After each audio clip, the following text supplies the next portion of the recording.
guys! Welcome back again sa aking channel. And kakauwi ko lang galing sa farm. So ngayon naman, dito tayo. Magluluto ako ng adobong native chicken. Ayan. So malalaman natin na native chicken guys pagka ganito yung kulay ng manok. Oh, parang may kulay yellow. So, nag-isa na ako dito ng bawang at sibuyas. So napagod na siya. Ilagay na natin tong chicken. Ha? Direbe pa doon. Cut? Oh. Hala.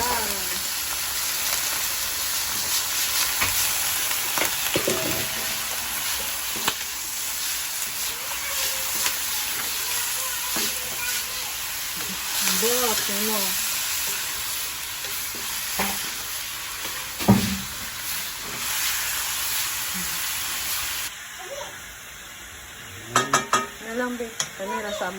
Ayan, meron din kami ditong sa amin to guys. Itong niloto ko na una, ito ay kinamama. So, dalawang native chicken to, binenta nila my mother-in-law. So, binili namin, ulam namin ngayong hapunan. So, adobohin ko ito. Mas malaki tong kinamama, mas madami siya kaysa dito sa amin. Eh, kami lang din naman dalawa ni Neil. So, okay na to sa amin dalawa. And then, same recipe lang, i-adobo ko pa rin to. Kasi, amin to eh. Ito kina mama. Gusto ko sanang magsabaw. Pero, ang late lang kasi guys. Late lang. Pero masarap kasi, kahit ano lang, kahit konti lang siya. Ang sabaw kasi, pagka native chicken talaga, manamis-tamis, masarap talaga. Pwede naman yung mga bukog-bukog. Hindi mo ilain. Paano? Rip sa And then, ito na ang ating, ayan, papalambutin natin siya guys. Oh, ang sarap.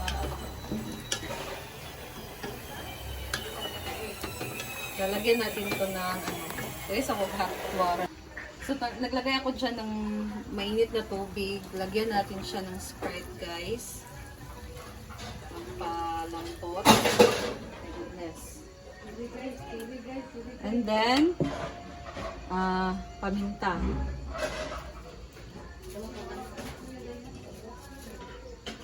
Wala kaming ano guys, yung tag-iso na paminta.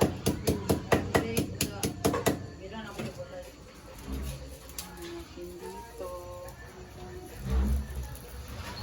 Ayan.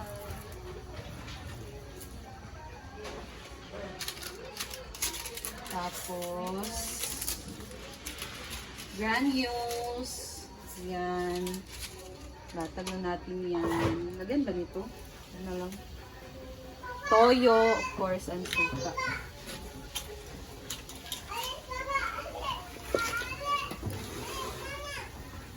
Wait lang. Suka sabay. Yung sinanay ko. Wait lang. Mama is cooking. Hi! Wait lang. Mama's cooking. And Papa. Sorry! So guys, luto ko. Lagyan natin siya ng toyo. Ay, nausik na tayo. Hoy! Tayo Ubis ko ron. Ano? Mamay, pamay, pretty. And suka.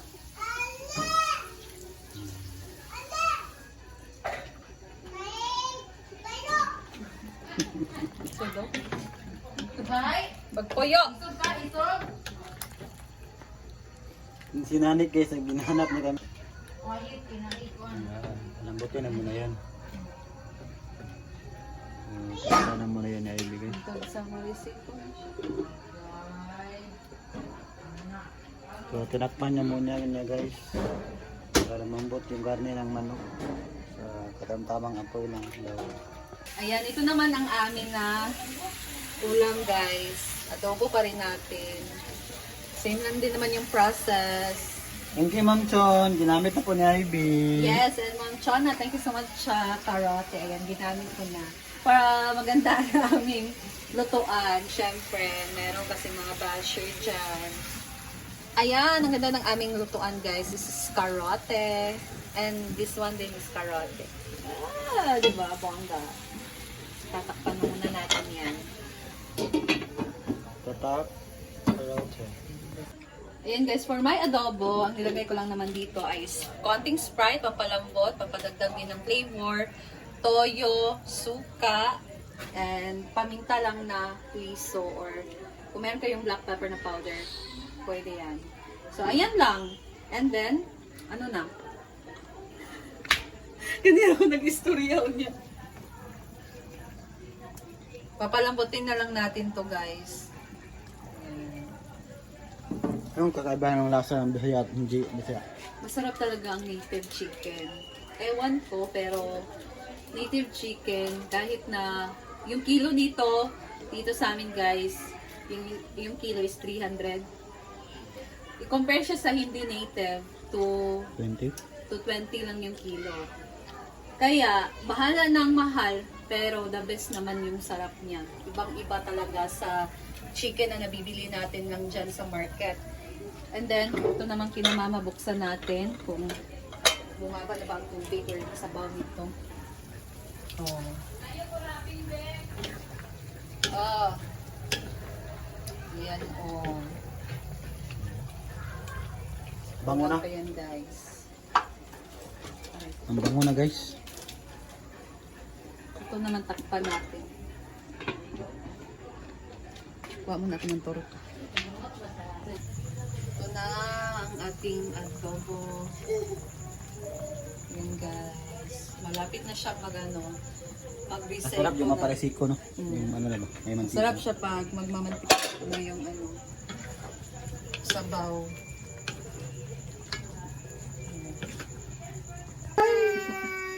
Ayan. Kasi nagluluto kami. Sinasabi niya, Mama, Papa, Ali, Ali. Punta daw kami doon sa kanya. Busy pa kami dito nagluluto. So, ayan. Ito na ang ating adobo. Pag ganito na guys, pwede na to. Pwede na to. Pwede nyo na tong i-serve. Pero if gusto nyo na ano pa siya, nagmamantika or parang nagmamantika pa siya guys. Nagmamantika na. Yan. Pwede din naman ganun. Ayan. So, luto na. Yung parang papaig bitaw yung maitim na. Parang ano na siya. Parang magda-dry na. Itim na yung kulay niya. Dahil sa toyo. So, saktong malambot na talaga to. Kasi tingnan na to. Oh, natanggal na yung mga ano niya. Malambot na siya guys. And ang sarap-sarap na talaga.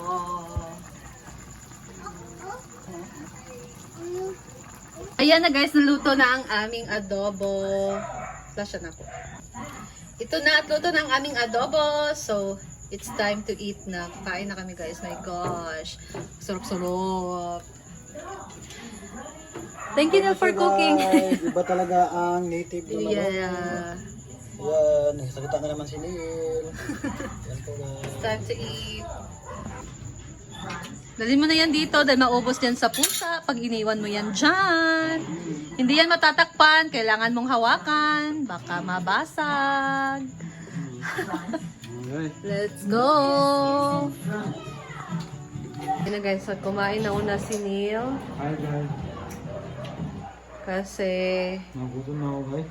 busog pa ako kasi guys. Hindi, ayaw ko kumain. Dahil nag-coffee ako. So busog pa. Kumain din ng ano guys, ng pasta. Ay, busog ko sa kape. Yan. So, siya na lang muna ang nauna. Masarap ba? Sobrang sarap. Basta ako magtimpla. Kain na ako guys. Kahit busog pa ako, pero kain na lang ako ng kahit konti lang. Busog ka pa.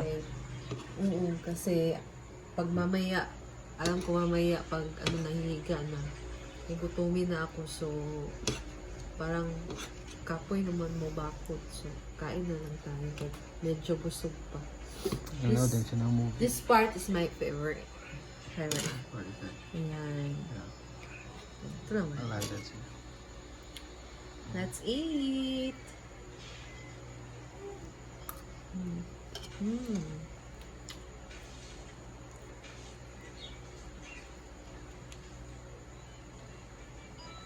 Malambot na to. O, diba?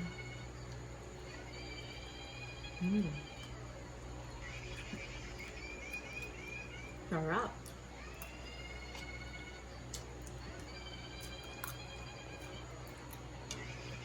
Ngayon pa talaga ako nabusog na. Ang sarap ng ulam namin. Black coffee na lang sana yung ininom ko.